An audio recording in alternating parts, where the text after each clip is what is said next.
Moi, je me dis, en fait, il y a surtout le fait que moi, j'ai vu, en fait, mon enfance, elle n'était pas facile. On manquait de rien, mais c'était pas facile. Moi, des fois, c'est ma mère qui me l'a dit. J'ai déjà, moi, les huissiers, ils sont venus chez moi, par exemple. Et quand tu vois ce genre de choses, moi, elle m'a dit, c'est moi qui avais récupéré l'enveloppe pour lui donner. Je devais avoir 5 ans. J'ai pas le souvenir de ça. Mais quand tu vois ta mère te dit ce genre de choses, quand tu sais que c'était pas facile, quand tu vois les huissiers venir chez toi à compter les meubles et que du jour au lendemain, tu peux sortir, t'as ce truc en toi de dire, ben non, en fait, maintenant, il va plus jamais arriver ça. Et je vais plus subir ce genre de situation, ce genre de pression. Donc, je me disais, ben, quand je faisais mes demandes de prêt, en fait, j'ai pas le choix. Honnêtement, Olivier, je me disais vraiment, c'est ça ou rien.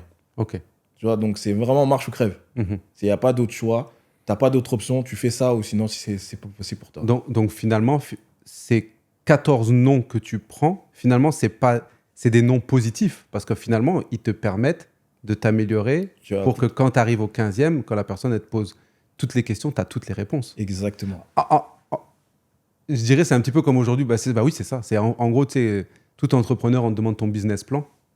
Et en fait, à chaque fois, on te dit il faut bien préparer ton business plan.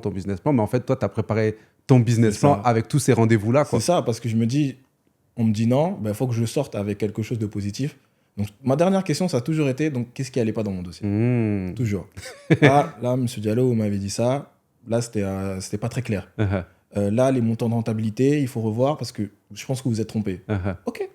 Mais il faut aussi avoir cette humilité parce que, encore une fois, comme je disais, on te dit 15 fois non, c'est dur, tu Ouais, vois. ouais. Tu vois, tu es en rendez-vous face-to-face Ouais, avec ouais. une personne, elle te dit non, monsieur Surtout Diallo, quand tu crois à ton projet et c'est qu'on te dit ça. non, ça te fait quelque chose. Et Alors, tu vois, les banques ne se parlent pas entre elles.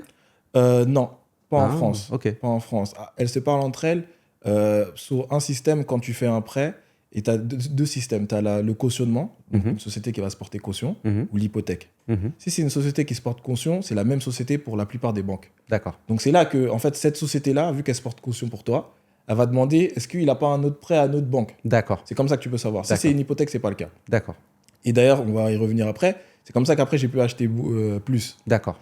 Donc du coup, après ces 15 ans, j'ai un T'as un 16e oui. oui. Oh là là. Et donc du coup, là, je me dis, bon, le monde est à moi. Le Ove Show.